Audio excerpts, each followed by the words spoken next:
안녕하세요. 저는 지금 40대 중반에 접어든 나이로 8살짜리 딸 하나, 4살 된 아들 하나 키우면서 살고 있는 주부입니다. 참, 제 이야기를 어떻게 풀어야 할지 은근히 시작이 막막하게만 느껴지네요. 박복하다고 느껴본 적 없었던 제 인생에 아주 큰 전환점을 돌아 지금은 모든 걸 털어버리고 살고 있습니다만, 지난 이야기를 하려니 문득 그 시절이 생각이 나서 또 열불이 터지네요. 제 얼굴에 침을 뱉는 이야기가 될 수도 있지만 한번 시원하게 털어버리고 새 출발해 보려고 이렇게 사연을 올리게 되었습니다.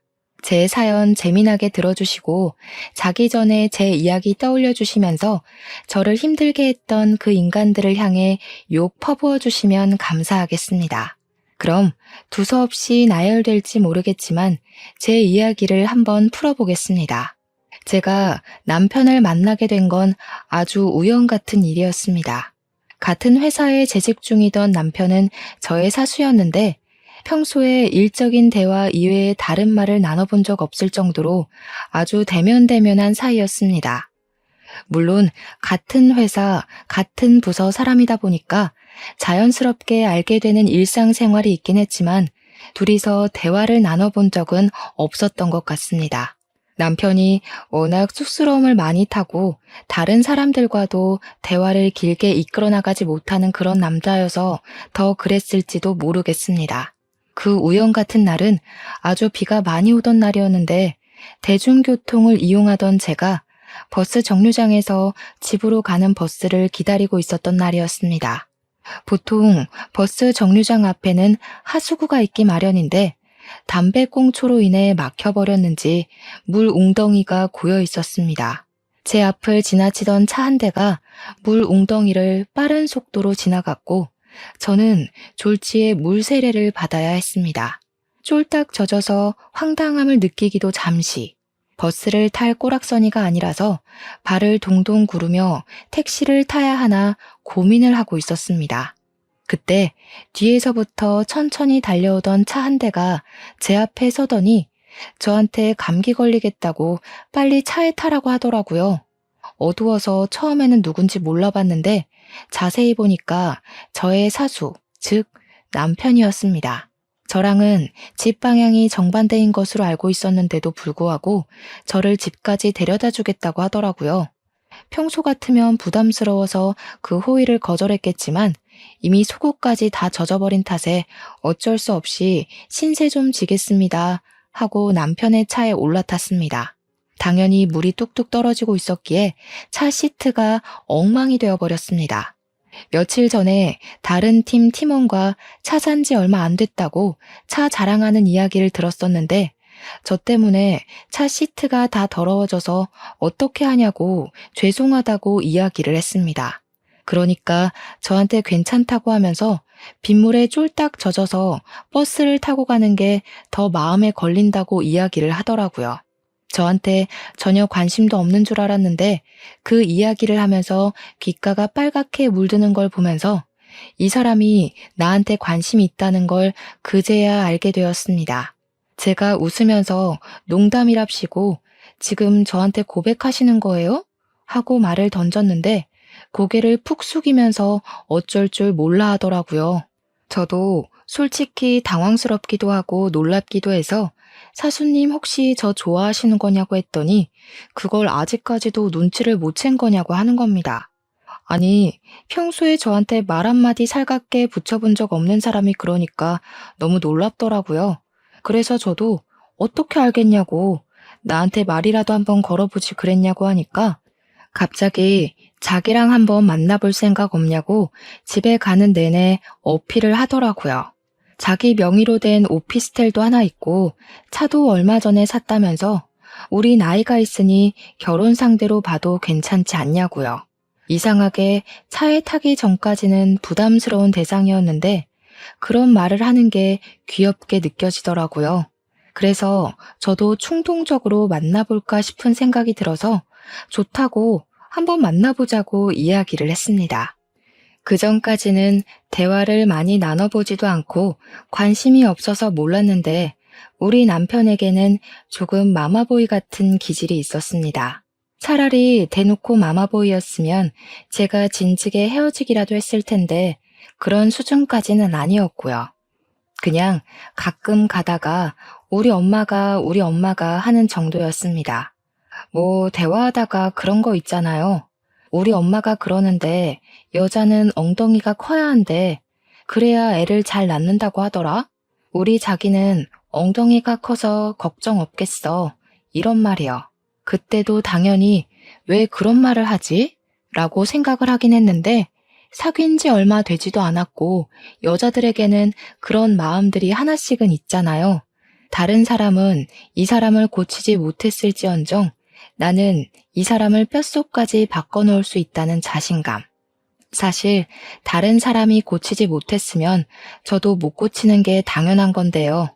저도 참 정신머리 없게 이 사람의 안정적인 모습만 보고는 결혼까지 결심하게 된 것이었죠. 나이가 있고 사내 커플이다 보니까 헤어져야겠다는 생각은 아예 해보지도 않았고요. 눈 떠보니까 어느새 식장에 걸어 들어가고 있더라고요. 시댁은 저희 부부를 지원해줄 만큼 넉넉한 형편은 아니었습니다. 시부모님 두 분이서 편의점을 운영하고 있었는데 자리는 꽤 좋은 곳이었으나 매출 자체는 높지 않았거든요. 남편은 악착같이 월급을 모으고 모아서 본인 명의로 오피스텔도 구매하고 차도 산 것이었습니다. 그걸 어찌나 저에게 어필을 해대던지 시모가 우리 아들 경제관념이 정말 좋다면서 저에게 은근히 물어보시더라고요. 우리 며느리는 돈을 물 쓰듯이 쓰고 그런 사람 아니지? 하면서요. 저야 뭐 그때까지는 농담인 줄 알고 하하 웃었죠. 사실 저는 월급 모은 걸로 현물을 사둔 게 없었거든요. 제 명의 오피스텔이 있는 것도 아니고 차가 있는 것도 아니고요. 근데 그 사실을 알고 은근히 저를 깎아내리더라고요. 남자는 군대도 갔다 오고 사회생활도 늦게 하는 편인데 우리 며느리는 아들보다 모은 게 없어서야 원. 이런 말로요. 시부모님은 편의점을 운영하면서 부지런하게 살고 있다고 아르바이트생도 최대한 안 쓰려고 노력하는 편이라고 하셨습니다. 그러면서 저에게 은근히 가끔 우리 편의점 일도 도와주고 할 수 있지? 그래야 예쁨 받는 며느리가 되는 거라고 하셨죠. 그 말을 듣는데 이 결혼을 해야 하는 게 맞나? 하는 생각이 들기도 했습니다. 그러던 와중에 우리 아버지께서 수제 구두를 만들어 파시는 일을 하셨었는데 거래하던 업체가 대금도 주지 않고 도망가 버리는 바람에 갑자기 빚을 지게 되셨습니다. 아버지의 잘못은 아니었지만 아버지에게 재료를 공급해 주시는 사업장의 대금을 받아서 경비 처리를 해드려야 했는데 그 돈이 사라졌으니 어쩔 수 없게 된 것이었죠. 저는 남편에게 우리 결혼을 조금 미뤄야 할 것 같다고 조심스럽게 이야기를 하게 되었습니다. 아버지의 사업이 갑자기 좋지 않게 되었으니 어쩔 수 없다고 하니 남편이 이럴 때일수록 결혼을 더 빨리 해야 한다는 겁니다. 제가 성질을 살짝 부리면서 돈이 없는데 어떻게 결혼을 하느냐 했죠. 그러니까 당장은 집이 좁을지는 몰라도 아이가 없으니 자기 오피스텔에서부터 신혼생활을 시작하면 되지 않겠냐고 하더라고요. 저희 가족이 살고 있던 집도 잔금을 하청업체 사장님들께 보내줘야 해서 팔기일보 직전이었거든요.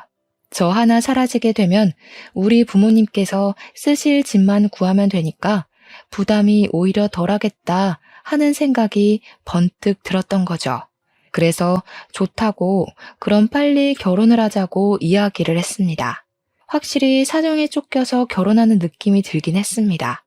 양가 상견례도 정말 간단하게 진행했고 우리 집 사정, 시댁 사정 둘 다 넉넉하진 않았으니 예단 예물 같은 것도 전부 생략했고요. 대신 손님이 많이 와야 남는 게 있다면서 크긴 하지만 낡고 후진 예식장에서 결혼식을 올리게 되었습니다. 결혼을 하고 나니까 시댁에서 눈치를 조금 주더라고요.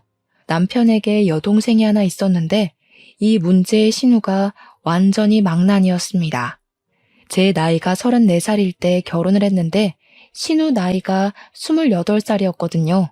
근데 이 신우가 일찍 결혼을 해서 애가 하나 있고 둘째를 임신하고 있었습니다. 사고를 쳐서 남편보다 훨씬 먼저 결혼을 했고 어린 나이에 결혼했다고 신혼의 시댁에서 무시를 하고 시집살이를 심하게 시켰나 봐요. 허구한 날 시부모님 집에 와서 시간을 보내고 있더라고요. 이야기를 들어보니 신혼에는 합가를 해서 살고 있었는데 그러다 보니 부딪히는 게 한두 가지가 아니라고 하더라고요. 사돈댁에서 잔소리 귀에 피딱지가 앉을 지경이라고 매번 시조카를 데리고 와서는 시부모 집에 맡겨놓고 놀러 가더라고요. 시모도 잔소리가 많은 타입이었는데 신우한테는 싫은 소리 한 번을 안 하고 항상 일찍 시집가서 고생하는 우리 딸 하며 시조카를 봐주시더라고요. 눈물겨운 모정이다 싶어서 그러려니 했는데 어느 날 시모가 계단에서 헛디뎌 넘어지는 바람에 발목 인대가 늘어나고 만 것입니다. 병원에서 몇 주간 깁스를 하고 지내야 한다고 했다며 신우한테 아이를 한동안 봐줄 수 없다고 선언을 하신 거죠. 다들 아시다시피 그 나이에 발목을 한번 다치면 제대로 치료하지 않는 이상 자주 발목을 다칠 수 있거든요. 병원에서도 무리하시면 안 된다 하니 시모가 편의점 출근도 마다하고 집에서 요양하기를 선택하신 거죠. 그랬더니 이 정신 나간 신우가 글쎄 주말마다 남편이랑 둘이 겨우 살고 있는 오피스텔에 찾아와서 애를 맡기고 나가는 겁니다. 언니 바빠요? 애 좀 봐줘요 하면서 말이죠. 저는 태어나서 아이를 한 번도 돌본 적 없는 사람인데 뭘 믿고 저한테 애를 맡기는 건지 이제 막 걸어다니는 애를 저한테 던져놓고는 지는 친구들 만나서 커피 마시고 바람 쐰다고 경기도 외곽에 나가서 사진 찍고 놀고 별 난리를 다 부리더라고요. 저한테 당당하게 기저귀 갈 줄은 알죠? 하고 나가는데 제가 알 턱이 있겠습니까? 인터넷으로 검색해서 기저귀 가는 법 동영상을 보고 따라했습니다. 분유도 어떻게 먹이는지 몰라서 신우한테 전화를 몇 번이나 했는데 진짜 제정신인 건지 신우가 지에 맡겨놓고 지는 노느라 정신이 팔려서 전화를 받지 않더라고요. 태어나서 처음으로 맘카페라는 곳에 가입을 해서 글을 올려서 물어보고 먹였다니까요. 애 분유 양은 얼마나 줘야 하나요? 몇 시간에 한 번씩 줘야 하나요? 하면서요. 한번 봐주니까 그 다음부터는 아주 지능적으로 저한테 던지고 가더라고요.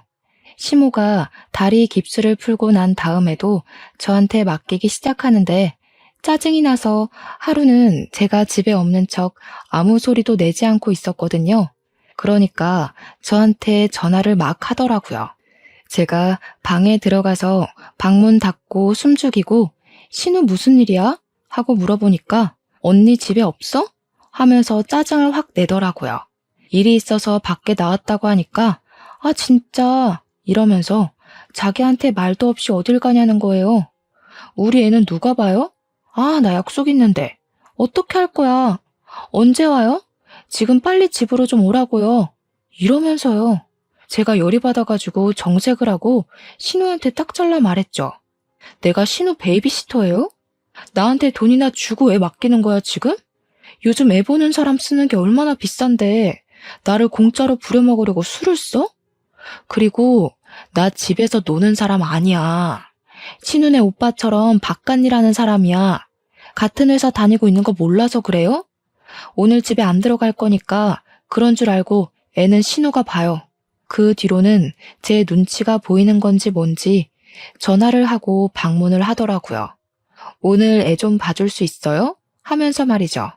물론 그 뒤로 제가 애를 봐줬다면 정말 호구였겠지만 저도 지능이 있는 사람인데 애를 봐줬겠어요?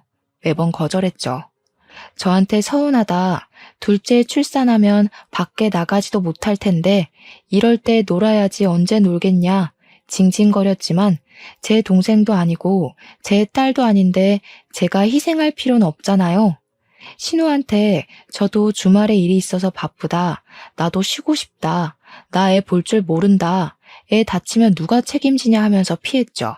자기도 숨통 좀 튀어야 하지 않겠냐. 하루만 봐달라 울고불고 하길래 남편한테 네가 가운데서 중재 좀 하라고 했더니 남편이 그제야 나서더라고요. 신우한테 우리가 시조카 부모냐고 하루 봐주는데 30만 원씩 주면 생각해 보겠다고 하니까 그 뒤로는 연락 없더라고요. 웃긴 게 올케인 나한테는 졸라도 친오빠한테는 찍소리도 못하대요. 나가 놀고 싶다던 신우는 시간이 흘러 둘째를 낳았고 한동안은 몸조리 하랴 신생아 보랴 바빠서 조용했습니다. 결혼한 지 1년쯤 지났을 때였는데 저희는 여전히 오피스텔에서 살고 있었습니다. 우리 아버지는 제가 결혼 자금으로 모아두었던 돈으로 급한 불을 끈 상태로 성실하고 꾸준하게 일을 계속하셨습니다. 노력을 하신 결과 다시 모든 거래를 회복하고 이전과 같이 돌아가실 수 있게 되었습니다. 오히려 위급한 상황에 자신의 이익보다 거래처에 대한 신뢰를 지킨 덕분인지 거래가 늘어난 상태였습니다. 결혼 자금을 사업 자금으로 빌려 썼다는 부분이 계속 걸리셨는지 아버지께서 저한테 슬슬 아이도 가져야 하고 이사도 가야 하지 않겠냐고 물어보시더라고요. 그냥 지금 생활에 적응돼서 그런지 괜찮긴 한데 아이를 가지려면 이사를 가야 할 것 같다고 솔직하게 말을 했죠. 그러니 아버지께서 이번에 아주 큰 건이 들어왔는데 이것만 잘 해결되면 집 구할 돈 충분히 보태줄 수 있을 것 같다고 하셨습니다. 저도 아버지의 사업이 다시 안정을 찾은 지 얼마 되지 않아서 생각은 한번 해볼게요 하고 대답을 하긴 했는데 글쎄 제가 덜컥 임신이 되고 만 것입니다. 양가에서는 축하한다고 잔치라도 벌일 기세로 난리였지만 솔직한 말로 저는 겁부터 나긴 했습니다. 오피스텔이 분리형 원룸이긴 했지만 방음이 잘 안 돼서 애 키울 만한 환경은 아니었거든요.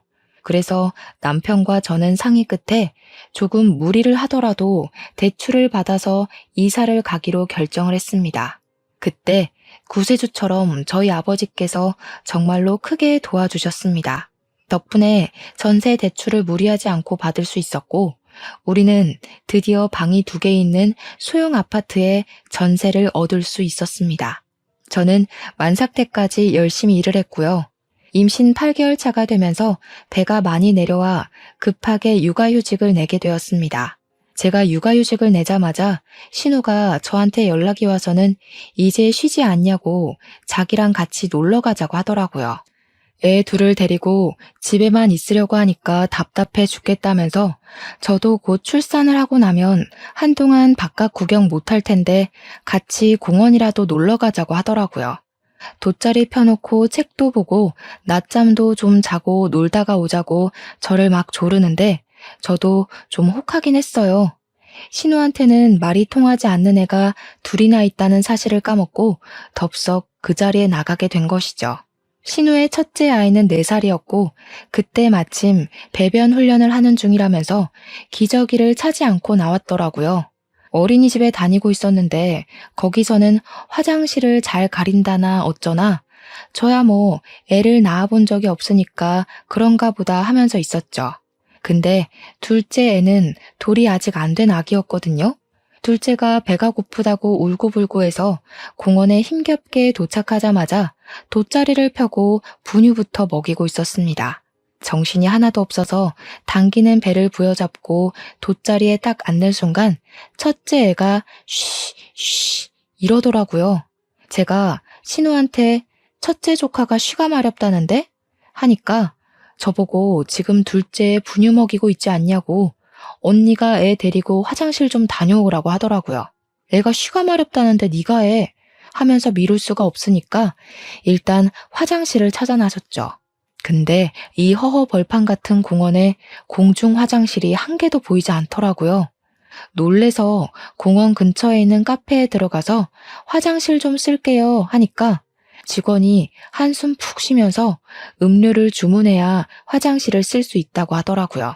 아기가 많이 급하다고 그래서 먼저 갔다 와서 계산을 하겠다고 하니까 직원이 저한테 얄짤없이 주문하고 가시라고요 하는 겁니다.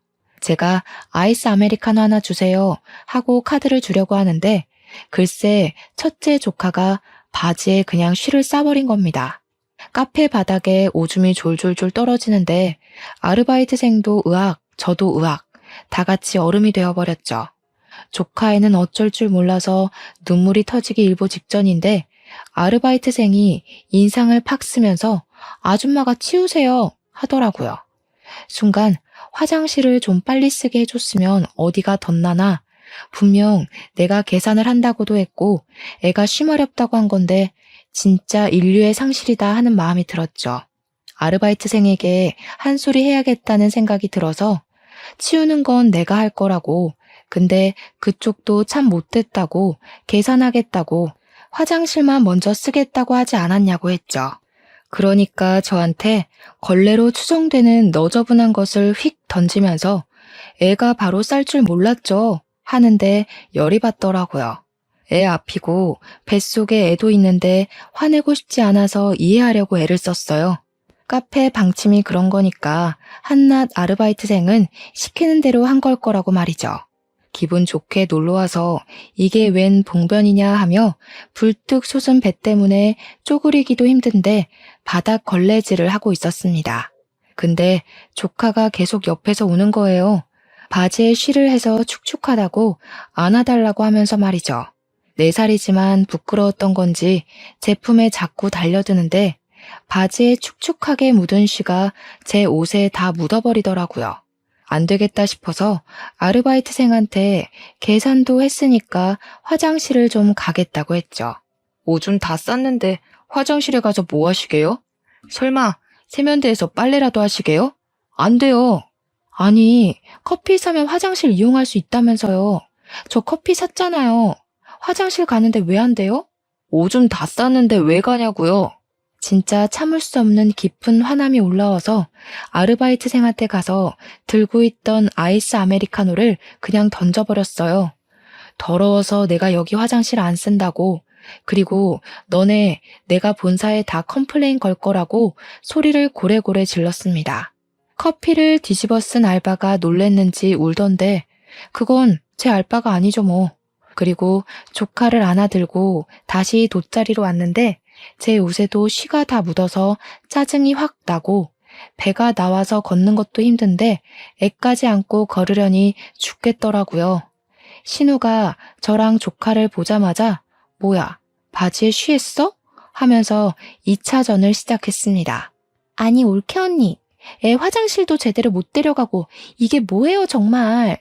여보로또 안 챙겨왔는데 아 이걸 어떡해? 짜증나. 기껏 여기 와서 애 분유 먹이고 바로 집에 가야 하는 거야?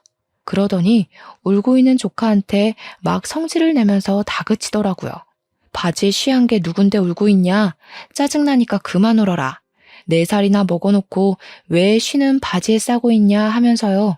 지는 돗자리에 앉아서 아기 분유나 먹이고 있었던 게 무슨 할 말이 그리 많아서 짜증을 내나 싶더라고요. 아니, 애가 참을 만큼 참았다가 못 참아서 쉬를 했겠지. 그거 하나 못 가렸다고 이렇게까지 애한테 화를 내? 언니가 빨리빨리 움직였으면 바지에 쉬를 할 일도 없었겠죠. 신우, 말 그렇게 하는 거 아니다 정말. 내 옷 더러워진 건 안 보여? 나도 화장실 찾으려고 이 공원을 다 뒤졌어. 화장실을 찾았을 땐 이미 조카가 쉬를 싸버린 걸 어떻게 하니? 됐어. 기분 정말 나쁘다. 나 갈게. 그리고 정말 이 상태로는 놀 기분이 안 난다 싶어서 택시를 잡으려고 큰 길로 나오니까 신우가 뒤에서 아기 둘 데리고 짐을 들고 막 쫓아오더라고요. 그러더니 저를 붙잡고 자기도 놀고 싶은데 못 놀았으니까 애를 데려가던지 짐을 들고 가던지 하나는 하라는 거예요. 기가 막혀서 내가 왜 그래야 하냐고 하니까 그럼 자기가 애 둘 데리고 이 짐을 다 들고 어떻게 움직이냐고 하더라고요. 올 때는 잘 오지 않았냐 하니까 택시 불러서 왔다고 하길래 갈 때도 택시 불러서 가 하고 쏠랑 저만 택시 타고 돌아왔습니다.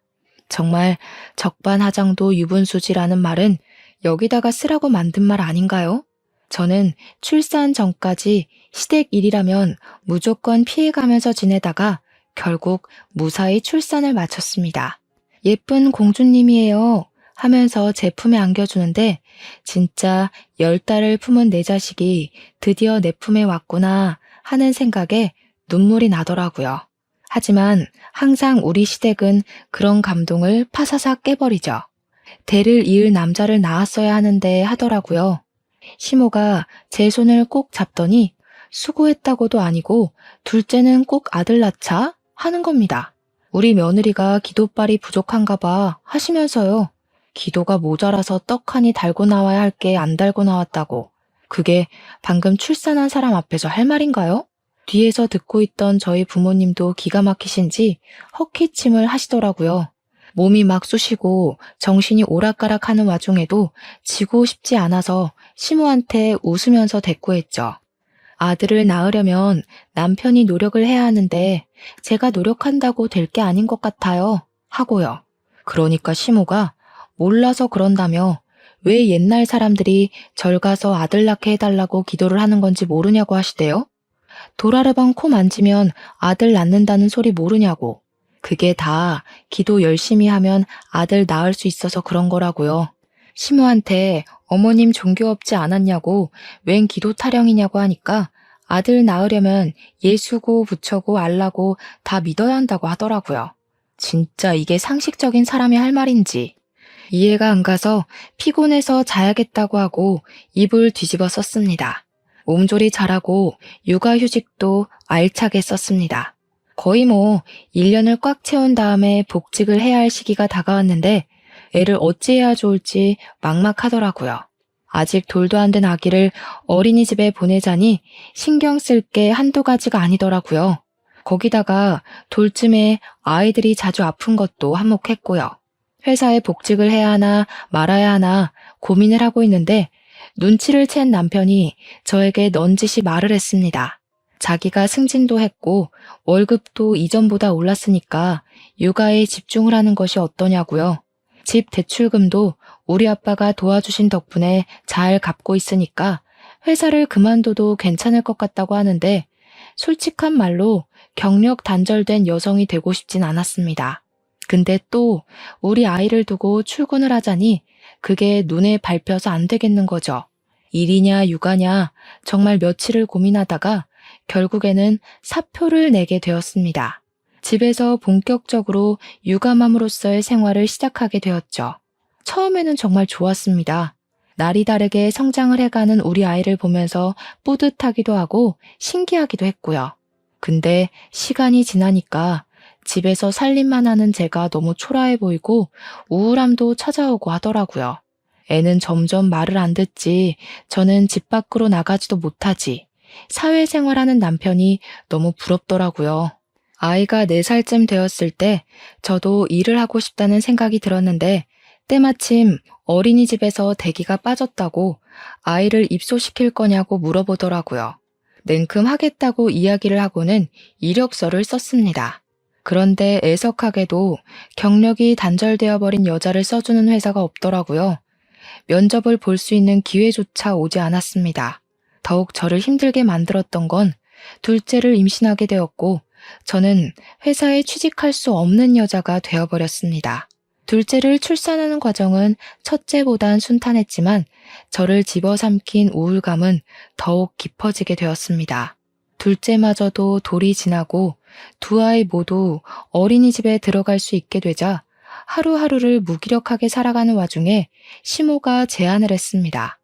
편의점에서 심심풀이로 아르바이트를 해보는 게 어떠냐고 하셨어요. 긴 시간은 아니고 아이가 어린이집에 가 있는 동안에만 해보라고요. 월급은 편의점 아르바이트생들이 다 거기서 거기로 받으니까 최저시급 맞춰주겠다고 하시더라고요. 최저시급을 받으면서 일해본 게 언제더라 싶었지만 그거라도 벌어야 활력이 생기겠다 싶어서 하루에 6시간씩 주 5일 근무를 했습니다. 오전 10시부터 오후 4시까지 딱 아이들을 어린이집에 맡겨둘 수 있는 시간이라 좋다고 했죠. 그전까지는 신경을 안 써서 몰랐는데 시몬의 편의점이 위치도 좋은데 이상하게 매출이 별로 안 나온다 싶긴 했거든요. 알고 보니까 시부가 출근을 하면 편의점 앞 파라솔에 앉아서 담배도 피우고 친구들이랑 바둑도 두고 맥주를 마시고 있더라고요. 어느 누가 그런 편의점에서 물건을 사고 싶겠습니까? 다들 길 건너에 있는 다른 편의점을 가더라고요. 그러면서 장사가 안 되네 어쩌네 하니까 제가 기가 막힌 거죠. 하루는 보다 보다 안 되겠다 싶어서 시부한테 바둑을 두고 싶으면 저쪽에 있는 공원에 가시라고 했죠. 그랬더니 공원에서는 담배를 못 피우게 해서 안 된다는 거예요. 제가 시부한테 영업장에서 담배 피우는 건 되겠냐고, 여기 학원 학교 근처라서 담배 피우시면 안 되는 곳이라고 했죠. 그러니까 내 가게 앞에서 피는 건데 왜? 하길래 그래서 장사가 안 되는 거라고 다른 데 가서 하라고 했습니다. 별 유난이다 하길래 시부한테 일주일 동안만 다른 데 가서 놀아보라고, 매출 비교해보고 별 차이 없으면 시부 하고 싶은 대로 하시라고 했습니다. 그래서 제가 일하는 동안에는 시부를 내쫓았거든요. 아니나 다를까 매출이 겁나 오르더라고요. 그러니 시부가 저한테 잔소리도 못하고 시모는 잘한다 잘한다 하고요. 그러다가 사건이 터지게 된 것입니다. 제가 일하는 시간이 오전 10시부터 오후 4시까지니까 학생들은 다 학교에 있을 시간이지 않습니까? 그래서 대충 담배나 술을 사러 오면 얼굴만 대강 보고 물건을 팔았단 말입니다. 전 요즘 애들 얼굴이 그렇게 사갔는지 몰랐죠. 염색도 하고 피어싱도 하고 문신도 했길래 별 생각 없이 담배를 팔았던 겁니다. 그런데 그 아이가 미성년자였고 하필이면 그날 딱 경찰한테 걸리게 되었던 거죠.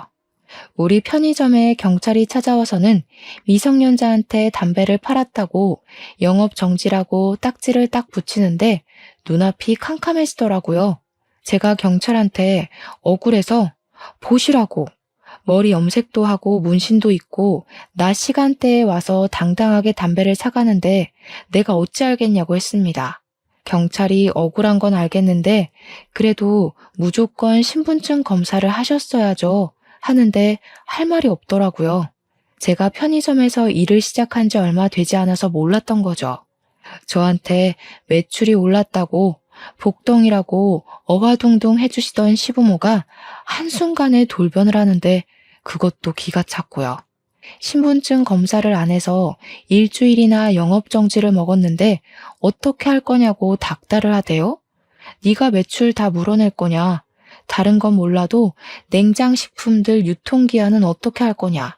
네가 폐기물 다 떠안고 가라. 네 월급에서 까겠다 하면서요. 진짜 너무너무 억울해서 잠을 설칠 지경이었습니다. 제 월급 고스란히 시부모가 꿀꺽하는데 더럽고 치사해서 일을 그만두고 싶다는 생각을 하게 되더라고요. 그래서 저 일 안 하겠다고 하니까 무책임하다고 하면서 갑자기 그만두면 알바는 어디서 구하냐고 저한테 생각이 없대요. 신우 시키라고 했더니 시부는 애 봐야 해서 바쁘다고 변명을 하대요. 신우 애가 우리 애보다 더 큰데 걔네도 다 학교 다니고 어린이집 다니는데 뭐가 문제냐고 했죠.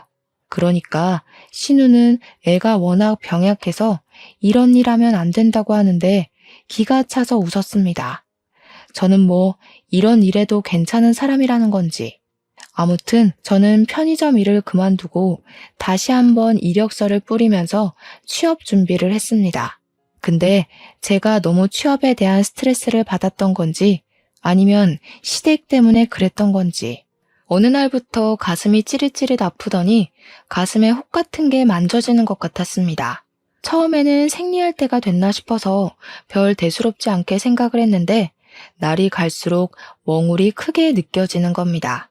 시간을 내서 초음파를 보러 갔는데 글쎄 제 가슴에 혹이 떡하니 있다고 모양이 조금 이상하다며 조직 검사를 해보는 게 좋겠다고 하더라고요. 병원에서 그런 소리를 들으니까 갑자기 하늘이 무너지는 듯한 기분이 들고 저도 모르게 인터넷에 검색을 하게 되더라고요. 유방암, 유방의 혹, 조직 검사 이런 것들이요. 대부분이 암에 관한 이야기였고 생각보다 젊은 환자들이 많고 완치율도 꽤 높다는 것을 알게 되었지만 그만큼 부작용에 시달리는 사람들도 많더라고요. 항암 치료를 시작하면 머리털이 빠지고 살이 빠지고 근육이 다 빠진다고 하면서 그런 후기들을 보는데 참 겁이 났습니다. 생각하지 말아야지 하면서도 한번 저를 늪에 빠뜨리니까 계속해서 불안함이 증폭되더라고요. 집에 돌아와서 한참을 혼자 멍하니 인터넷에 암 후기들을 검색해 보다가 시간을 보니 남편이 퇴근을 할 시간이 다 되었더라고요. 집에 돌아온 남편에게 가슴에 혹 같은 게 있는데 조직 검사를 해봐야 정확하게 할 수 있대 하면서 덤덤한 척 이야기를 했습니다. 남편이 눈을 크게 뜨면서 저한테 암이래? 유방암이야? 하더라고요. 아직 어린아이가 둘이나 있으니 우리 남편에게도 얼마나 청청병력 같은 소리겠습니까? 흐르는 눈물을 막 억지로 닦아내면서 아직 잘 모르겠다고, 모양이 이상하다고, 전부 암은 아니라고 하더라. 조직 검사를 해봐야 알 수 있을 거래 라고 병원에서 들은 이야기를 해주었습니다. 근데 남편이 저를 빤히 바라보더니 당신 보험은 다 들어져 있지? 하더라고요. 순간 위로도 아니고 보험금 이야기를 하니까 기분이 나빠서 아니? 보험 없는데?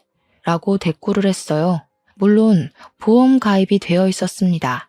우리 부모님께서 어릴 때부터 들어주셨던 실비의 생명에 종신보험까지 있을 건 다 있었지만 괜찮냐는 말도 없이 보험부터 묻는 게 괘씸하더라고요.